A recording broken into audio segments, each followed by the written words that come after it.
सामुदायिक स्तरावर इतक्या मोठ्या प्रमाणावर परिवर्तन घडवून आणायचं असेल तर ते परिवर्तन घडवून आणणारी व्यक्तीच एका विशिष्ट ध्येयाने प्रेरित असावी लागते, नाहीतर सामुदायिक परिवर्तन केवळ अशक्य। एक लोकमान्यता, एक लोकनेत्या म्हणून सुनेत्रा वहिनींनी जी लोकप्रियता मिळवलेली आहे तोच खऱ्या अर्थाने एक महत्त्वाचा आणि मूलभूत मुद्दा आहे।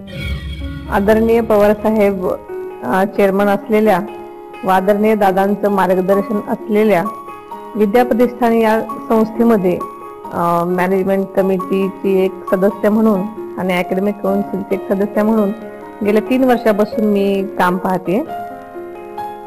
खरं तर आदरणीय पवार साहेबांचं आणि आदरणीय दादांचं म्हणणं असं होतं की ग्रामीण भागातला तळागाळातला विद्यार्थी ला चांगल्या प्रकारचं चांगल्या दर्जाचं शिक्षण मिळालं पाहिजे आणि चांगल्या वातावरणात शिक्षण मिळालं पाहिजे, या संकल्पनेतूनच विद्याप्रतिष्ठानची निर्मिती झाली। आणि मला सांगायला अतिशय आनंद होतो की आज या विद्याप्रतिष्ठानमध्ये जवळजवळ बारामती कॅम्पसमध्ये साधारणतः 17,000च्या आसपास विद्यार्थी शिकतायत। मला सांगायला आनंद होतो की इथे KG to PG ही संकल्पना राबवली जाते। इथे साधारणतः engineering college, IT college, biotechnology college, architecture college आणि शिवाय वेगवेगळ्या प्रकारचे कोर्सेस सुद्धा आहेत। BEd कॉलेज आहे, DEd कॉलेज आहे, तसंच MBA, MCA यासारखे कोर्सेसही आहेत। तसंच या कॅम्पसमध्ये CBSE, SSC, ICSE या सर्व प्रकारच्या शाळा आहेत।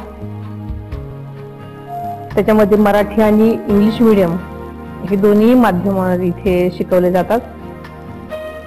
म्हणूनच आम्ही असं म्हणतो की KG to PG हा कॉन्सेप्ट इथे राबवला जातो। या कॅम्पसमध्ये जवळजवळ 2,500 ते 3,000 विद्यार्थी, मुलं आणि मुली हे हॉस्टेलमध्ये आहेत। या कॅम्पसमध्ये अतिशय विविध सोयींनी युक्त असा हा कॅम्पस आहे। हे अतिशय चांगल्या मोठ्या प्रमाणात शाळेतल्या विद्यार्थ्यांसाठी, सगळ्याच कॉलेजमधल्या विद्यार्थ्यांसाठी सुद्धा खेळण्यासाठी मोठं ग्राउंड आहे। वेगवेगळ्या प्रकारची मुलं आणि मुलींसाठी सेपरेट आधुनिक जिम्स आहेत। तसंच या कॉलेजमध्ये सगळ्या शाळा आणि कॉलेजच्या स्टाफसाठी जाण्यासाठी स्टाफ क्वार्टर्स आहेत। शिवाय गदिमा सभागृह, अतिशय चांगल्या प्रकारचं ग्रंथालय आणि या ग्रंथालयामधून गरजू विद्यार्थ्यांना वर्षभरासाठी मोफत मिळणारी पुस्तकं, अभ्यासक्रमाची अशा अनेक विविध सोयींनी उपयुक्त असा हा कॅम्पस आहे। आणि मला सांगायला अतिशय अभिमान वाटतो की इथे कसल्याही प्रकारचं डोनेशन घेतलं जात नाही। आणि शिवाय मुलींसाठी ज्या होतकरू मुली आहेत, जे होतकरू विद्यार्थी आहेत, त्यांना त्यांच्या दर्जानुसार शिष्यवृत्ती दिली जाते। आणि खास करून इथे हा प्रघात आहे की प्रत्येकाला ऍडमिशन घेताना शिक्षक असतील किंवा विद्यार्थी असतील त्यांना त्यांचा दर्जा बघितला जातो, त्यांचं मेरिट बघितलं जातं आणि मगच इथे ऍडमिशन मिळते। त्यामुळे इथले शिक्षणाचा दर्जा आणि शिक्षणही अतिशय चांगल्या प्रकारचं आहे। आणि रोज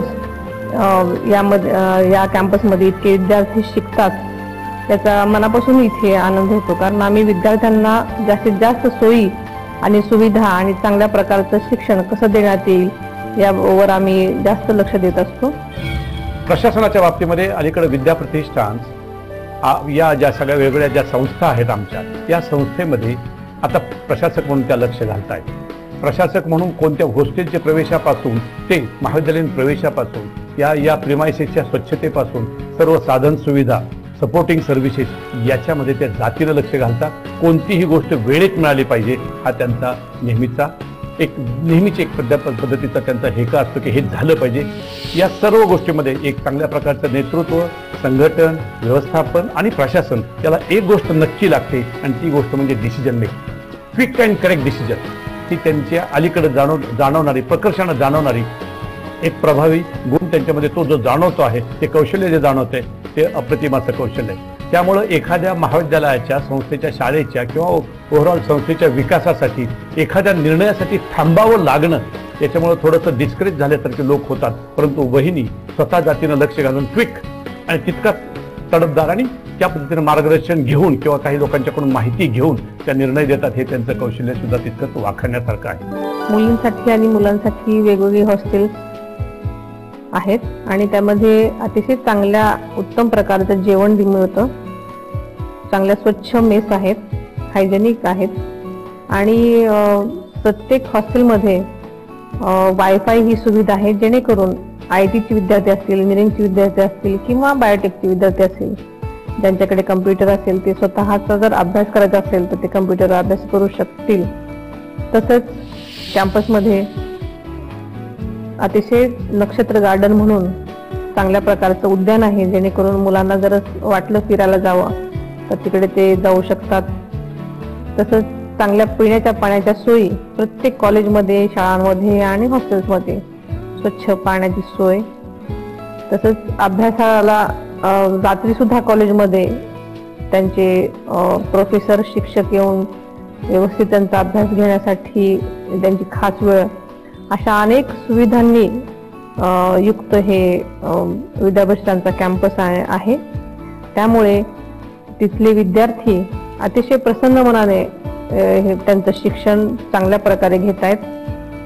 म्हणूनच अलीकडे बारामतीला पुण्यापाठोपाठ शिक्षणाचं माहेरघर म्हटलं जाते आणि मला सांगायला अभिमान वाटतो की पुढच्या वर्षीच आपण नॅनो टेक्नॉलॉजी अशा प्रकारचे नवीन उपक्रम इथे नेहमीच केले जातात आणि मला वाटतं म्हणूनच बारामती आणि आसपासचा परिसर, तिथले सगळे तळागाळातले विद्यार्थी यांचं शिक्षणमान सुधारल्यामुळे त्यांची विचारांची प्रगल्भता, त्यांचं राहणीमान या सगळ्याच मध्ये बदल झालेला आहे आणि विद्यापीठांमध्ये कार्यरत असणारे सर्वच जण, मॅनेजमेंट कमिटी, तिकडचा सगळा स्टाफ, एकंदरच सर्वजण मिळून अतिशय चांगल्या प्रकारचं काम करत आहेत आणि तसंच आदरणीय पवार साहेब, आदरणीय दादा व सुप्रियाताईंचं सततच मार्गदर्शन आणि मदत यामुळे हे विद्यापीठ अतिशय चांगल्या प्रकारे